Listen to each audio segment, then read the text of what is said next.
En 2007, la loi sur la protection de la jeunesse a été modifiée considérablement. Un des objectifs de cette réforme était de réduire le ballottement des enfants d'un milieu substitut à un autre, qu'il s'agisse de familles d'accueil, de foyers de groupe ou d'unités de vie en centre de réadaptation. Depuis 2008, une équipe de recherche a été désignée par le ministère de la Santé et des Services sociaux pour évaluer périodiquement les impacts de ces modifications sur la stabilité des enfants. 3 cycles d'évaluation ont été réalisés jusqu'à maintenant, en 2011, 2015 et 2020.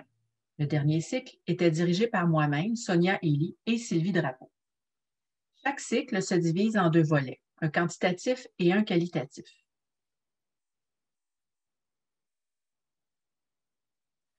Le volet quantitatif dresse un portrait longitudinal, c'est-à-dire qu'il suit des groupes d'enfants qu'on appelle des cohortes sur plusieurs années. Il est réalisé à partir des données administratives de l'ensemble des services de protection du Québec. Son objectif, c'est d'examiner l'ampleur du recours au placement, les types de milieux substituts privilégiés, la durée des placements et la nature des projets de vie permanents qui sont réalisés pour les enfants. Le volet qualitatif, quant à lui, fait appel au point de vue des enfants, des parents et des intervenants pour comprendre en profondeur différentes facettes de l'expérience de placement et de réunification.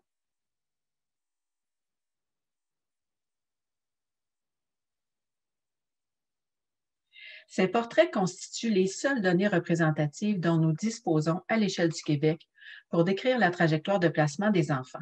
Ils sont déposés à l'Assemblée nationale et ils sont utilisés par les décideurs et le législateur pour guider l'amélioration des services, des politiques et des lois relatifs aux enfants vulnérables. Ils sont également utilisés par la Commission spéciale sur les droits des enfants et la protection de la jeunesse pour appuyer ces recommandations.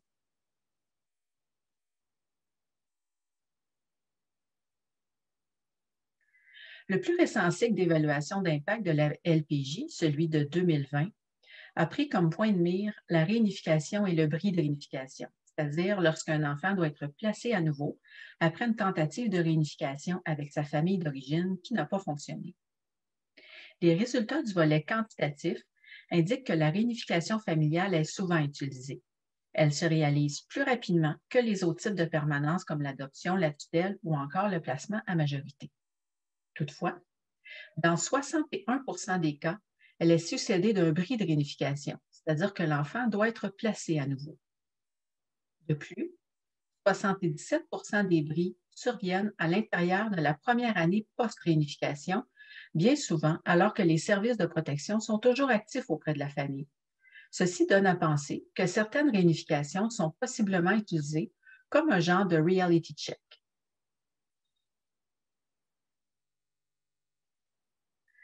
À la lueur de ces résultats, on peut se poser les questions suivantes.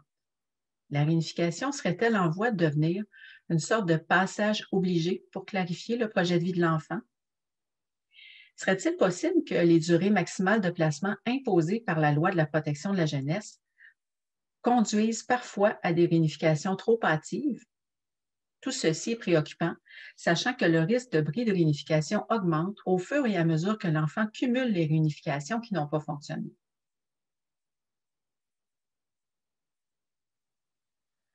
Pour connaître d'autres éléments identifiés comme étant associés au bris de réunification et pour en savoir plus sur cette étude, vous pouvez consulter les faits saillants à l'adresse indiquée à l'écran. De plus, sachez que des bulletins résumant les résultats de l'étude sont en préparation. Restez à l'affût.